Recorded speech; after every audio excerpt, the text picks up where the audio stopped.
Olá, bem-vindos ao canal Mistérios do Mundo.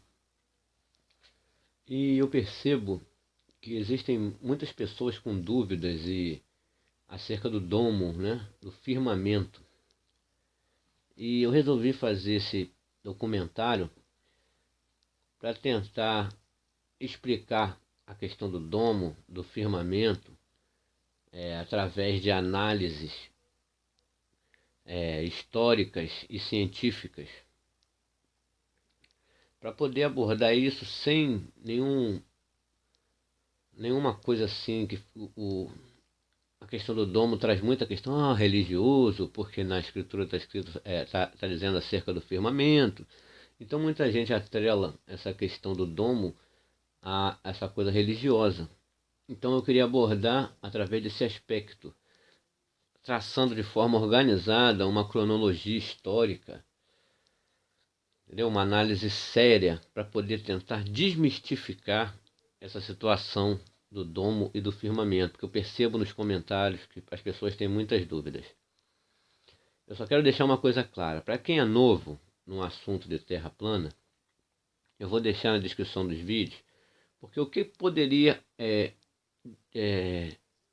sobrepor a questão do domo e o firmamento? Poderia, por exemplo, o satélite, se você acreditar que tem satélites na órbita da Terra, fica difícil acreditar no domo. Então eu vou deixar 4 vídeos aqui na descrição sobre satélites. Para quem é novo na Terra plana, vejam esses vídeos primeiro antes de começar esse documentário. A questão da ida do homem à Lua também pode ser contrária aí à questão do firmamento, do domo. Porém, eu também vou deixar alguns vídeos na descrição, que nós abrimos os olhos de muita gente sobre a questão da ida do homem à Lua, que foi uma grande farsa, gravada pelo cineasta Stanley Kubrick no deserto de Nevada. Então vou deixar os vídeos da ida do homem à Lua e sobre aí também na descrição. Para quem é novo nesse assunto terra plana, vejam esses vídeos que eu vou deixar na descrição antes. Outra questão é a questão da estação espacial e das agências espaciais. Também deixarei aí vídeos na descrição que desmascaram essas agências espaciais. Então, para quem é novo no assunto de terra plana, ainda tem dúvidas, antes de ver esse documentário, procure lá ver esses vídeos que eu vou deixar aí na descrição, para poder aí sim ver aqui. Agora, eu peço que vejam esse documentário com bastante calma, porque como eu vou fazer uma análise organizada de forma cronológica, é preciso que a pessoa tenha atenção e que tenha tempo e tranquilidade para assistir. Se você não está com tempo agora, não veja o vídeo, deixa para ver mais tarde, entendeu? E para quem já é antigo na Terra plana, já conhece, já pesquisa há muito tempo, já pode ver o documentário direto. Porém, tem que ter tempo e tranquilidade para ver até o final. Não adianta ficar pulando o vídeo, porque aí não vai acompanhar o pensamento. Porque o objetivo aqui é desmistificar essa questão de trazer que o firmamento, o domo, é algo religioso. Então eu vou trazer aqui uma análise crítica, histórica, com bases e argumentos fundamentados, e também questões científicas que abordam aí para desmistificar de vez essa questão de domo e firmamento. Então, pessoal, como o assunto é terra plana, solta a vinheta aí.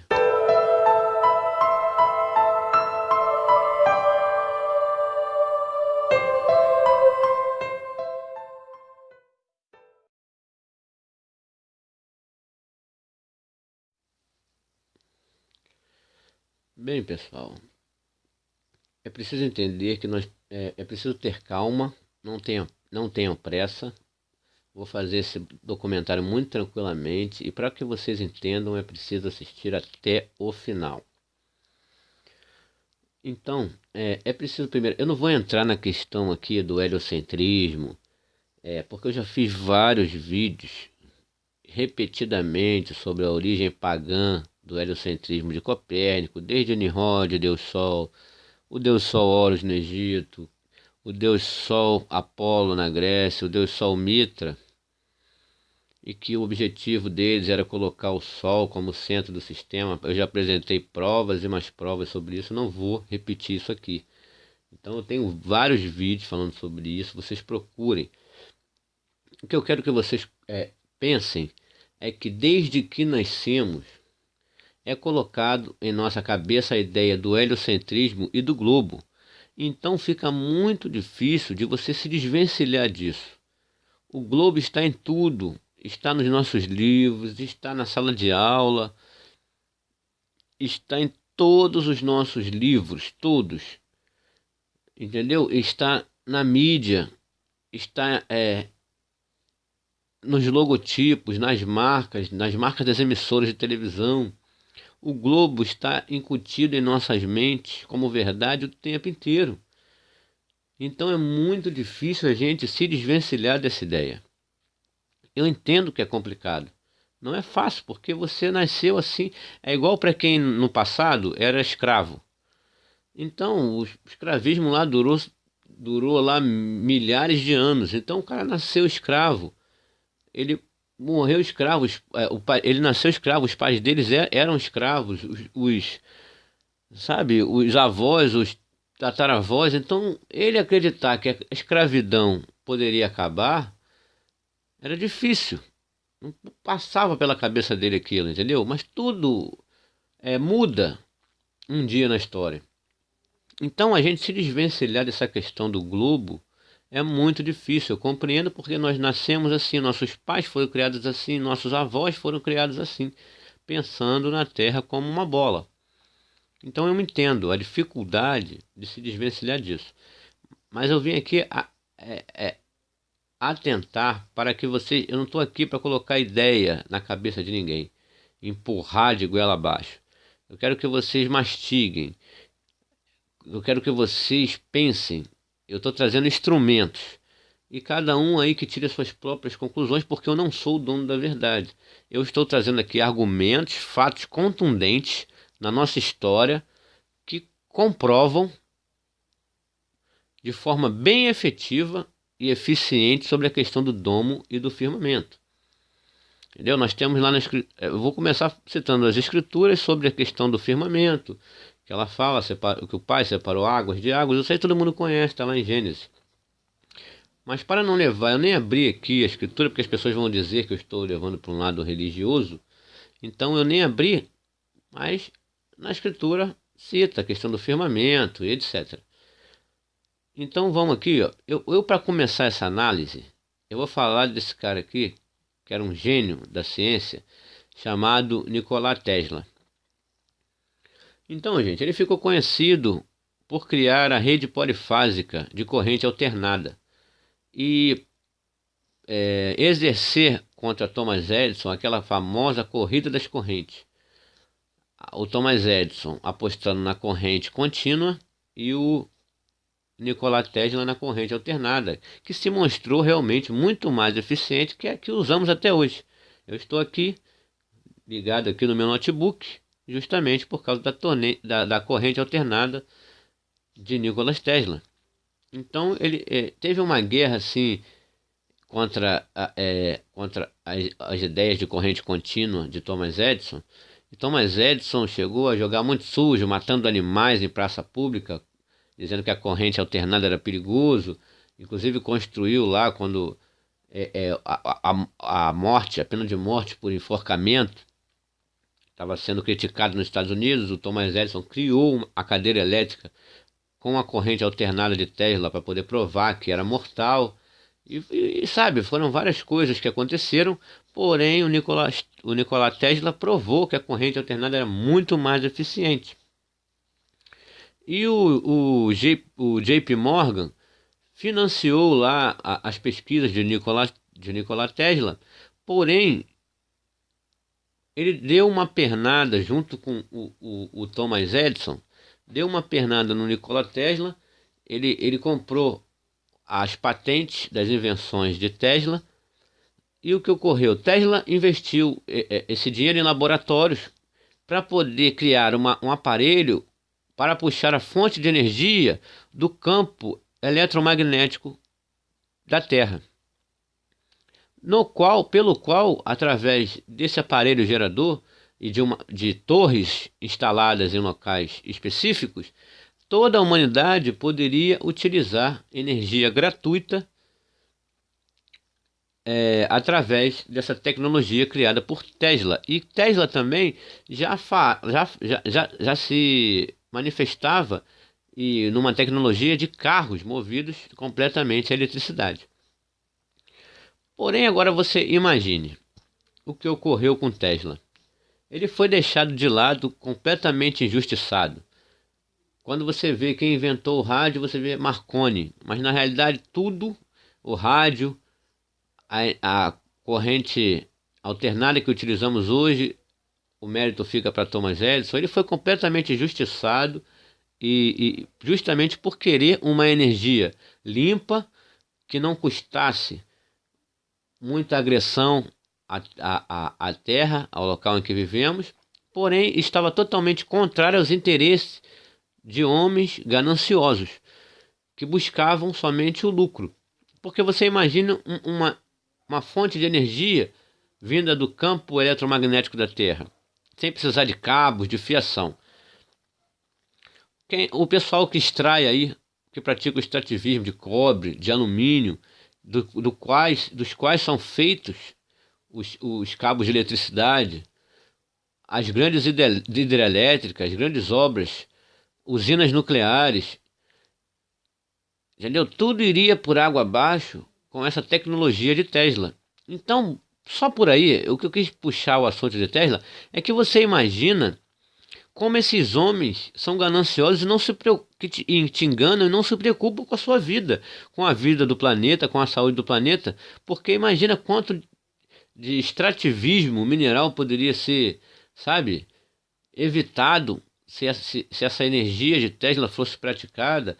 Quantas quedas d'água, como Niágara, como aqui o Foz do Iguaçu, não precisariam ter sido utilizadas para gerar energia através de hidrelétricas?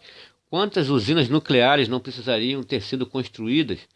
Entendeu? Então, mas tudo... E o carro, em relação ao carro movido a eletricidade, o que eles fariam com petróleo, com ouro negro, caso o Tesla tivesse conseguido, eles tivessem investido, assim, para a Terra, para o local que a gente vive, a ciência de Tesla seria perfeito e iria agregar muito, sabe? Tudo de forma limpa, sem poluir, sem extrair e agredir o planeta, o nosso local que a gente vive aqui, a Terra, sabe? De forma contundente, como é agressiva a extração de materiais e etc, como funciona. Então, você vê que esses homens, eles visam lucro, eles não visam te informar, eles não visam o seu bem. É isso que esses senhores do mundo, esses homens que governam o planeta, têm em mente, é somente o lucro e a ganância. Quando Tesla morreu em 1947, no seu quarto de hotel em Nova York, o FBI entrou lá e recolheu todos os seus experimentos, as suas invenções lá que estavam nos papéis e levou justamente para que não pudéssemos usufruir delas.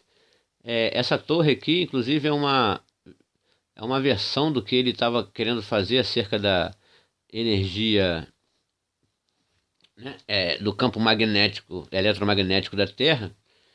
E há quem diga que ele também ele acreditava em muitas outras coisas que ele era considerado como louco. Porque assim, se você é um bom cientista, você é um cientista que não visa assim o lucro, o lucro não é o principal objetivo, e sim o bem da humanidade, você com certeza será deixado de lado, assim como Tesla e assim como muitos outros, entendeu? Já aconteceu com muitos outros cientistas que foram deixados de lado por ser contrário a esse sistema aí de capitalista que visa somente o lucro e não o bem-estar da humanidade.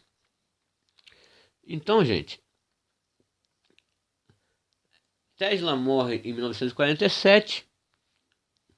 Em 1947 também inicia-se. Agora vamos ao firmamento, ao domo em si. Vamos aos acontecimentos históricos. Esperar abrir aqui que está um pouco lento. Então, como eu disse, não tenhamos pressa. Mas vamos analisar tudo de forma organizada, cronológica, para que vocês possam entender como funciona isso.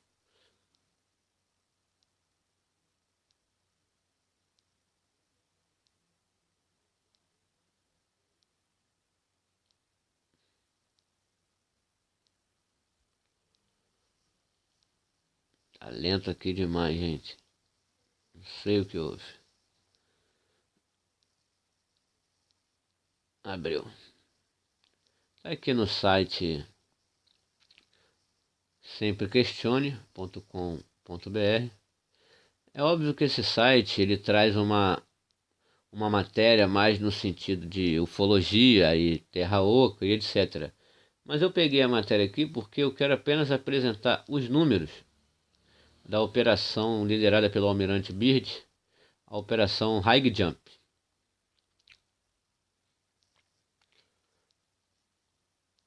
Ruim de puxar aqui, tá meio lento. Espera aí só um minuto. Vou tentar puxar aqui.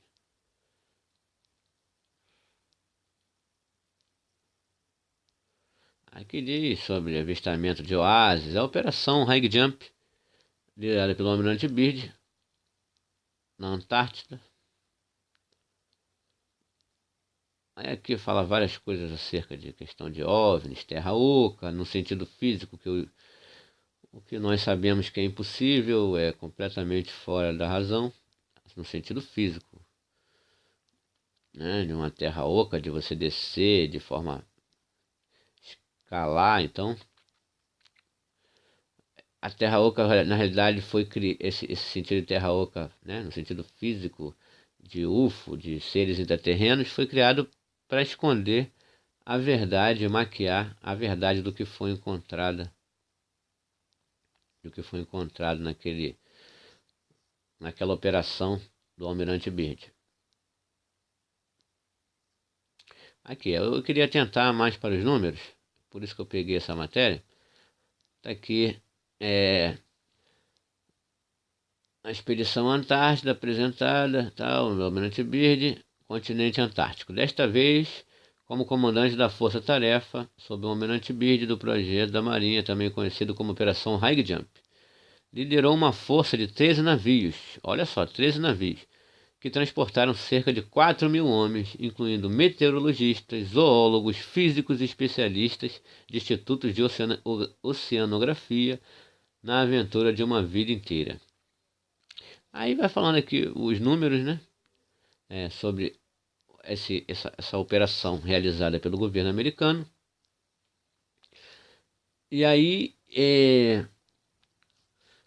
o interessante é a gente analisar agora de forma cronológica o que ocorreu após essa operação. Então vocês vão...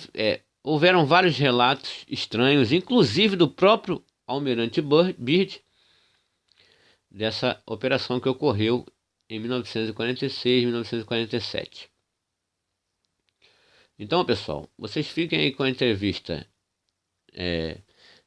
de Vladimir Terziski e depois eu volto aqui para vocês observarem mais ou menos do que se tratava os fatos que ocorreram aí nessa expedição à Antártida.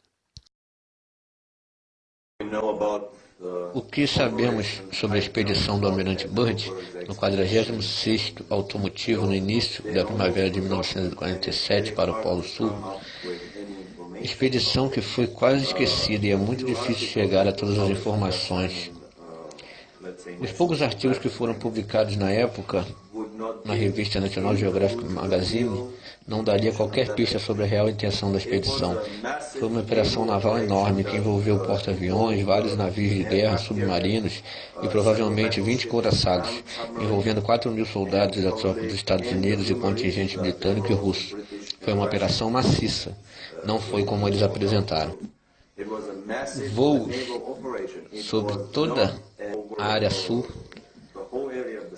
o que era um divertido Almirante Byrd no Polo Sul, incrivelmente mudou.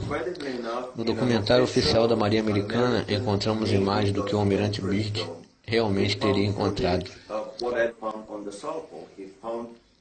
O espanto pelos seus aviões desaparecerem muito rapidamente. Muitos deles colidiram com barreiras invisíveis e se desintegraram em pleno voo.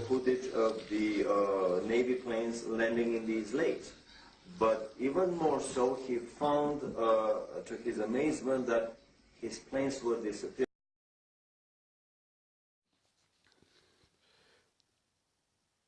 Bem, pessoal, vocês viram aí a entrevista do Vladimir Tertsky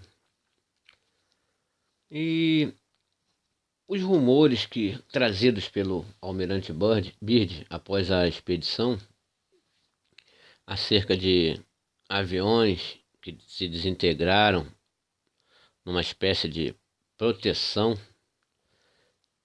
A pergunta é, eu posso acreditar nisso simplesmente por causa das entrevistas e das declarações estranhas do almirante Byrd? Não, é óbvio que não.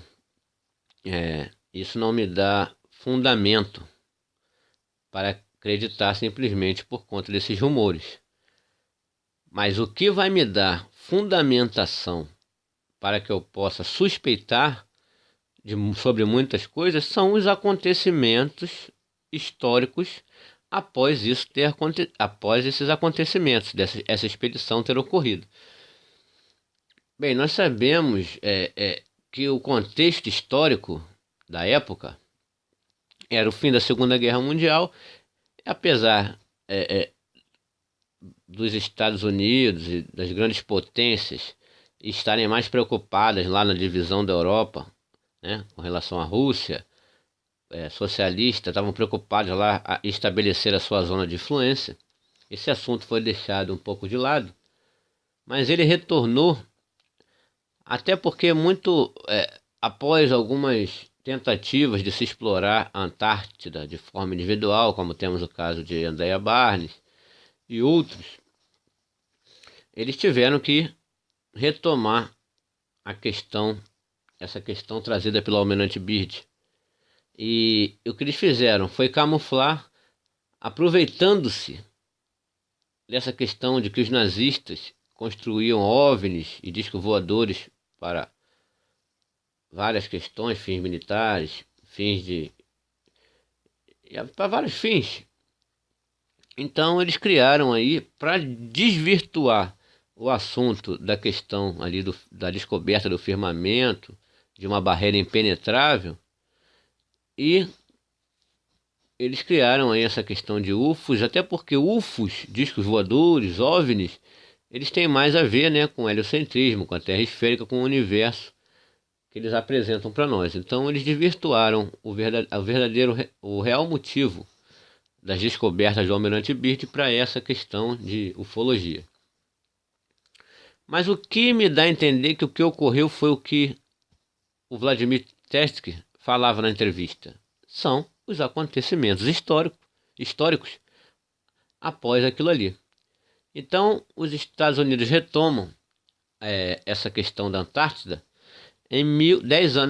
cerca de 10 anos depois, em 1957, com a Operação Deep Freeze.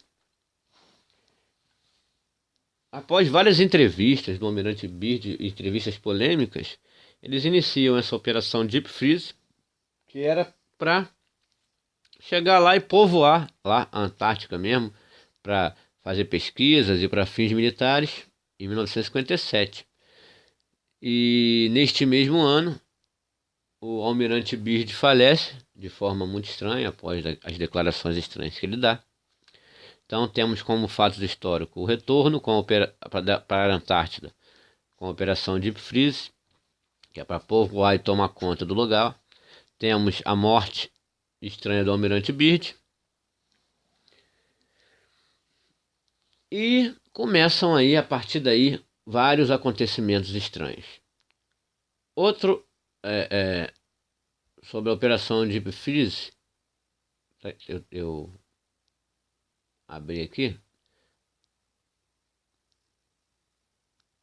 Mais uma vez está um pouco lento, mas a gente chega lá, que eu falei, com calma, com tranquilidade, para a gente poder analisar fato a fato. Porque contra fatos não existem argumentos. Então tá aqui, ó, Deep Freeze.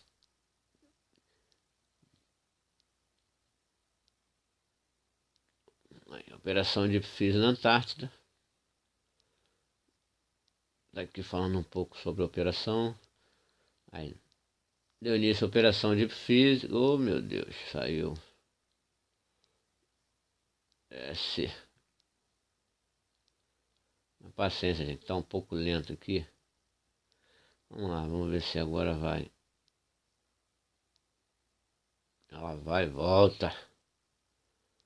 Paciência, como eu falei, não adianta pressa. Operação de física que consiste no transporte de carga e pessoal para a Fundação Nacional de Ciência Norte-Americana, instalada em pleno continente gelado da Antártida. Aí, sendo parte integrante da Esquadra de Transporte Aéreo, Expedicionário, vai falando aqui. A Ilha Ross, tal, tem aí a bola mentirosa aí.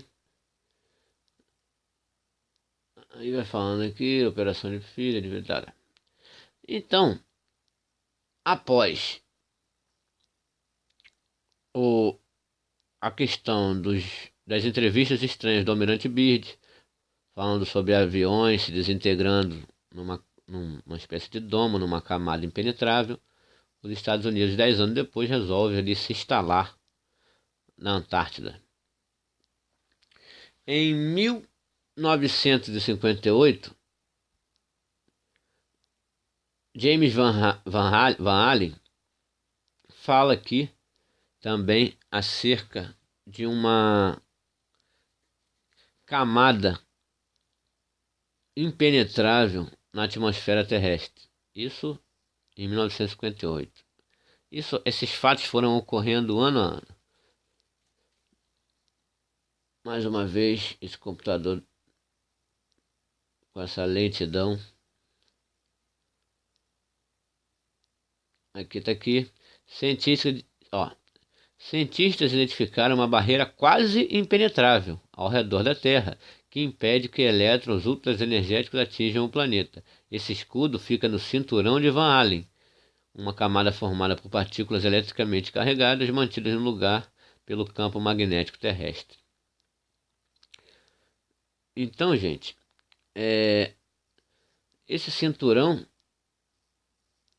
de Van Allen é uma camada quase que, e segundo eles, é quase impenetrável, mas é uma forma também eu não vou dizer aqui que o domo é o cinturão de Van Allen, porque é uma forma apenas de desvirtuar, na mesma época dos acontecimentos, de desvirtuar o que realmente eles descobriram nessa expedição do Almirante Byrd na Antártida. Então, foi mais uma forma de desvirtuar em 1958 esse acontecimento, a descoberta do cinturão de Van Allen.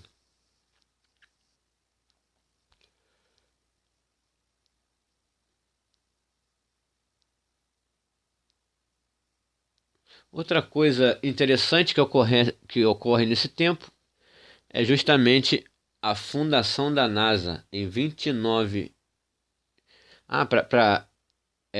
Em 1958 eles enviam essa. Em 1958, essa descoberta aí desse tal de cinturão de Van Allen, eles enviaram uma sonda. Então, muito estranho. O Almirante Byrd vem com notícias. Vamos lá, vamos analisar de forma cronológica e organizada.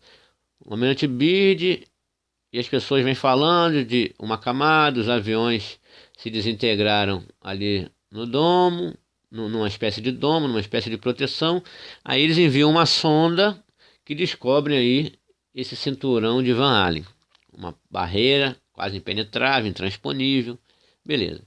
Em 1958, no mesmo ano dessa descoberta de que mandam essa sonda foi mandada, a sonda Explorer 1, foi mandada em janeiro. Em 29 de julho eles fundam a NASA. Mais um acontecimento, a Agência Espacial. Em 1960, 1959, eles criam o Tratado da Antártida, assinado por vários países para proteger aquele continente gelado. E não adianta dizer que qualquer um pode entrar, porque todos sabemos que não podem. Ninguém pode explorar a Antártida individualmente, a não ser que seja sob supervisão e autorização dos governos envolvidos, principalmente o governo americano. Então existem excursões para a Antártida, é óbvio, mas tudo supervisionado, só pode ir até certo ponto. Então, gente, vamos organizar. O Almirante Byrd faz a Operação High Jump. Começa as histórias de aviões se desintegrando numa camada protetora. Eles desvirtuam o assunto lá com os OVNIs, dizendo sobre Terra Oca, banana. Porém, em 57, eles reiniciam a Operação Deep Freeze para povoar a Antártida. Em 58, eles enviam uma sonda para o alto e descobrem esse suposto cinturão de Van Allen. Uma barreira intransponível, quase impenetrável e intransponível. Em 1958, meses depois, eles criam a Agência Espacial NASA.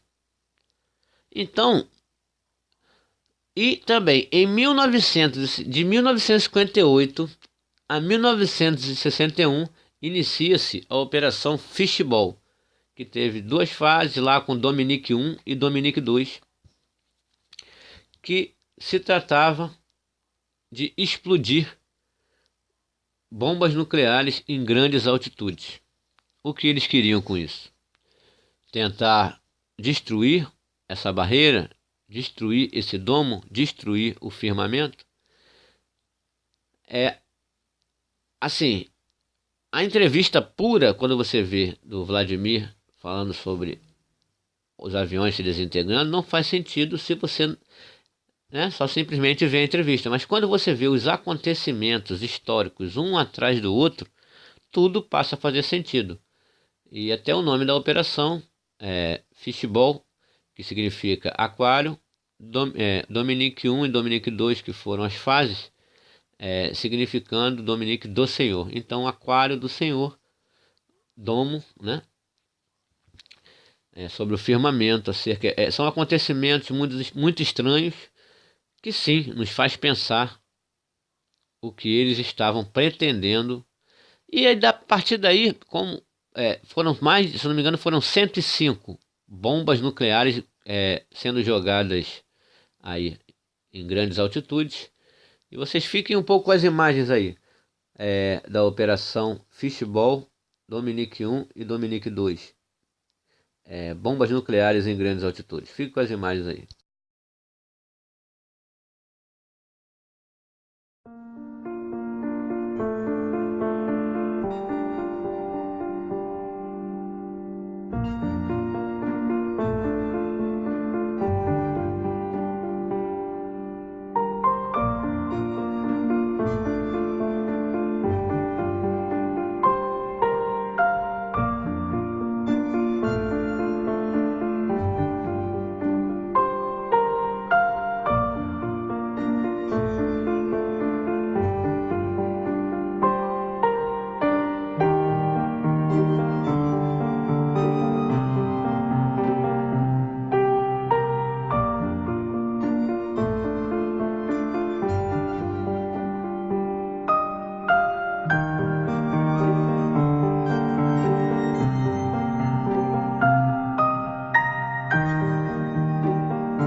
Então, pessoal, vocês viram aí imagens da Operação Fishball Dominique, que significa aquário do Senhor, com o objetivo de transpor a tal barreira impenetrável.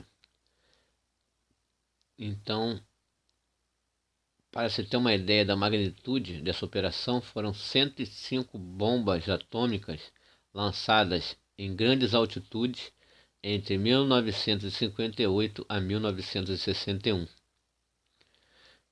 E como eles não alcançaram o objetivo de transpor essa barreira, eles iniciaram aí a farsa da corrida espacial, culminando no maior fake da história, na maior mentira, que foi a ida do homem à Lua, gravada por Stanley Kubrick, cineasta do filme 2001, Uma Odisseia no Espaço, do qual ganhou o Oscar de efeitos especiais. Ele que foi contratado para gravar aquele fake no deserto de Nevada, já comprovado, e culminou naquilo que essa corrida espacial e a ida do homem à Lua foi o que fez a população mundial acreditar que realmente havia aí esse universo que eles nos apresentam. Outro cientista independente que também teve aí sua notoriedade na história, porém seus relatos foram muito pouco explorados, justamente porque ia de encontro ao sistema, foi Auguste Piccard.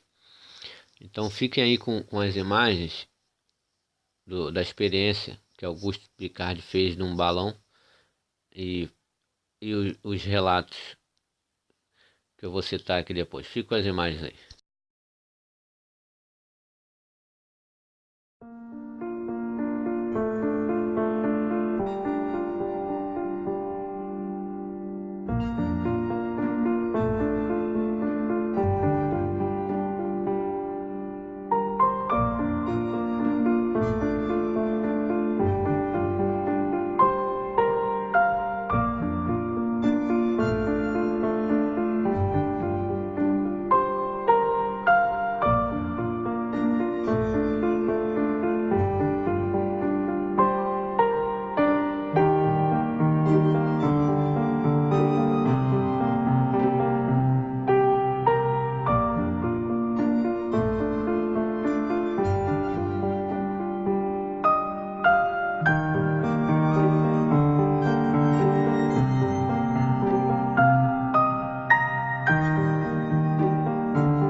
Então, pessoal, além aí da experiência documentada de Auguste Piccard, que foi inclusive publicada, o mais interessante foi o relato desse cientista independente, que foi deixado completamente de lado por não satisfazer os interesses da grande mídia e dos senhores do mundo. Ele descreveu a Terra como um disco plano com bordas viradas para cima e que haviam águas acima dos céus. Esse foi o relato de Auguste Piccard, que foi deixado de lado pela ciência convencional e pela grande mídia. Então, após esses acontecimentos, tivemos aí a farsa da Lua, a questão da corrida espacial, e até hoje estamos sendo enganados aí por esse sistema que querem nos transformar numa bactéria. O engraçado é que eu fiz esse documentário com o objetivo de desmistificar e mostrar fatos, argumentos e fundamentados, não só historicamente como cientificamente. Eu não entendo muito a grande dificuldade das pessoas acreditarem no firmamento, no domo, pelo seguinte, porque eu penso que para as pessoas é mais fácil acreditar que o universo, toda essa imensidão de universo que eles apresentam para nós, foi comprimido num ponto menor do que um grão de areia e que uma explosão criou todas essas coisas de forma perfeita como temos hoje. Então, eu não sei, sabe? É mais fácil acreditar no Big Bang do que no firmamento, é uma coisa incompreensível. Então, pessoal, o que eu digo para vocês é o seguinte: nós temos olhos para ver. O heliocentrismo, essa origem pagã do heliocentrismo desde Nimrod, lá do Deus Sol, que eu estou cansado de explicar e dizer que eles queriam colocar o Sol como centro do sistema. Você só precisa ver com seus próprios olhos. Eu não estou aqui para empurrar nada pela goela de ninguém, nem para convencer ninguém de nada. Mas o que eu quero dizer é que você pode ver. Se tudo gira em torno do Sol, ou se tudo gira em torno da Terra. Trazemos instrumentos. Agora pesquisem, analisem. Eu não sou o dono da verdade nem o dono da razão. Cabe a cada um tomar as suas atitudes e crer no que bem entender. Então, fique com as imagens aí. Veja com seus próprios olhos. Para de pensar com a cabeça dos outros e ver com os olhos dos outros. Deixo para vocês as imagens e vocês mesmos tirem suas conclusões sobre tudo que eu falei. E se realmente existe o heliocentrismo, esse heliocentrismo pagão, ou se tudo gira em torno da Terra, que é um lugar especial, criado por um ser especial e que somos, sim, pessoas especiais. Muito obrigado, pessoal. Se gostou do vídeo, dê um like. Peço que se inscrevam no canal. E até a próxima, gente. Um forte abraço.